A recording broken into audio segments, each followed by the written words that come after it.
know what they want. They want transit to get built.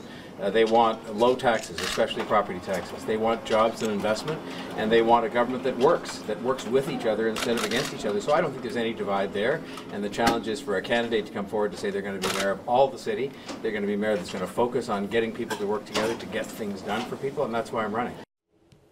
And good evening from the nation's capital. I'm David Aiken. Thank you so much for watching.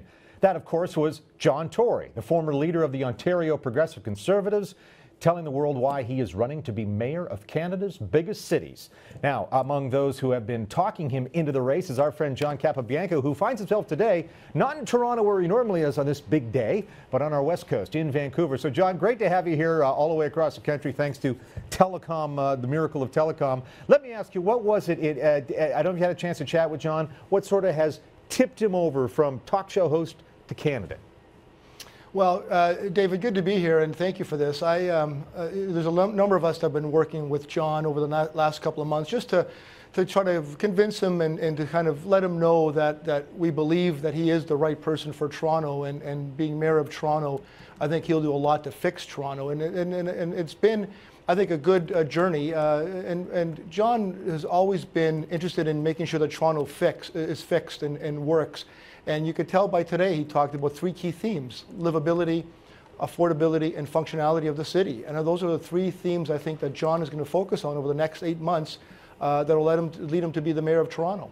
I want to play you a clip. This is the Fords coming right at John Tory, and you probably knew this was going to happen. I want to play this clip, and then I'm going to ask you about the Fords. Hold on.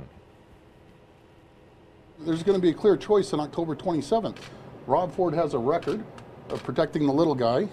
John Tory doesn't have any record outside of when he was leader of the Conservative Party, and the first thing he did when he went down there is voted himself a big pay hike.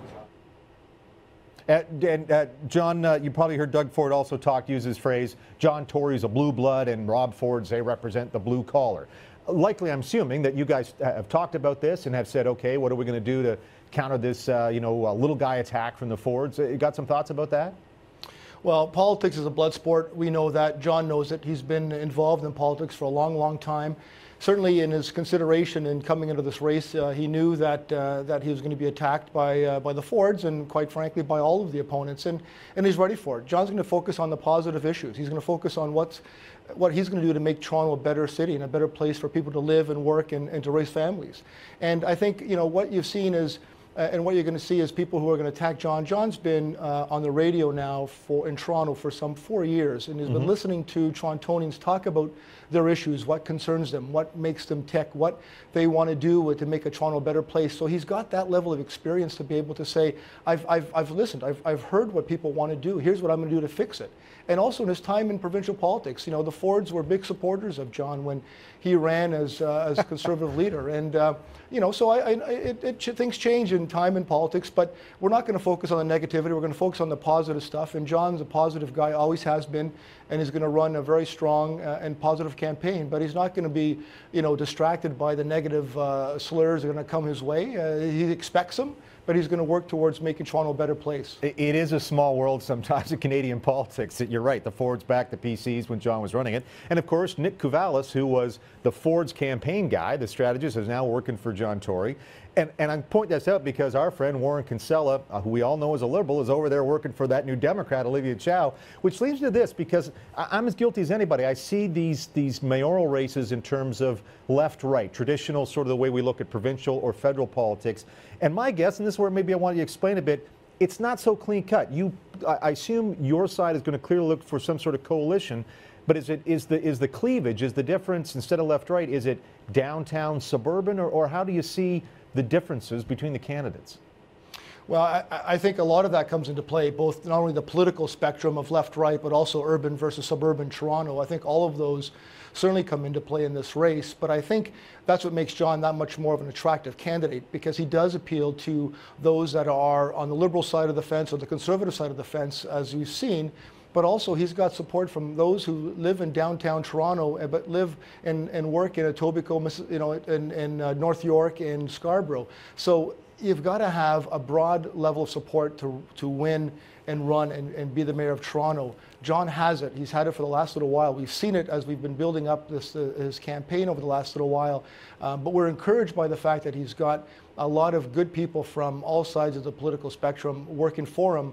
And I think that's going to bode well for John, because he's getting a lot of good advice. As you know, one of the big issues for any mayor, whoever it is, got to be able to work with council. You can talk all that you want about your program, but you have to be able to sell it to council. In this sense, I'm wondering, have you guys reached out to some current incumbents on council, potential new city councilors, so that if John does get elected, he's going to come with a council that has already bought into his plan? Well, up until today, there really wasn't a campaign, and a lot of councillors and folks from across Toronto who were also encouraging John, like we were, to run for mayor. A lot of them did approach John, and I think over the course of the next number of months, you'll see a number of councillors supporting John. We've got obviously one who is very public, and Jay Robinson, who's a wonderful councillor, and she's supportive of John and is one of his top advisors. She's one of his top advisors. So that's encouraging. But there's no doubt that we're going to see a lot of councillors who are going to reflect amongst themselves and say, look, we don't want another 4 years of city council being dysfunctional. And one of John's major themes is functionality and bringing councillors together to work things out. You know, here in Vancouver, as a matter of fact, since I'm here, they've got a political party system municipally, but in Toronto, they don't, and it really is individuals who will make things happen, and they rely on the leadership of the mayor. And I think John Tory, in his career, both in politics and business, has always been a leader, and folks will be very appreciative of the fact that when he does run and win mayor, as mayor of Toronto, that he will show that leadership.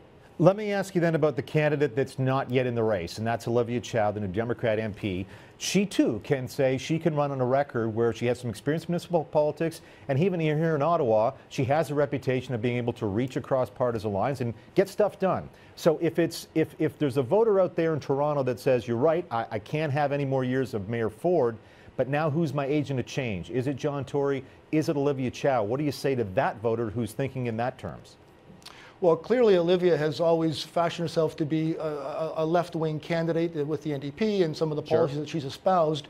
So there's no question that she's going to claim that ground, that political ground in the race to be mayor.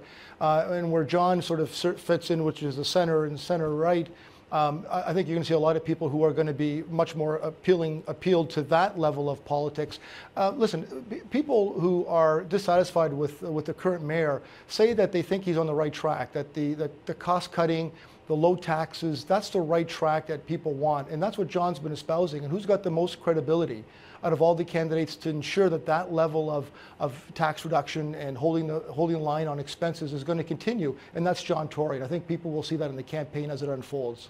Well, John Capobianco, thank you so much for joining us all the way from Vancouver tonight, and 8 months of chatting about this race. I think it's going to be a hot dinger of one. Thanks. I think so, David. Thank you.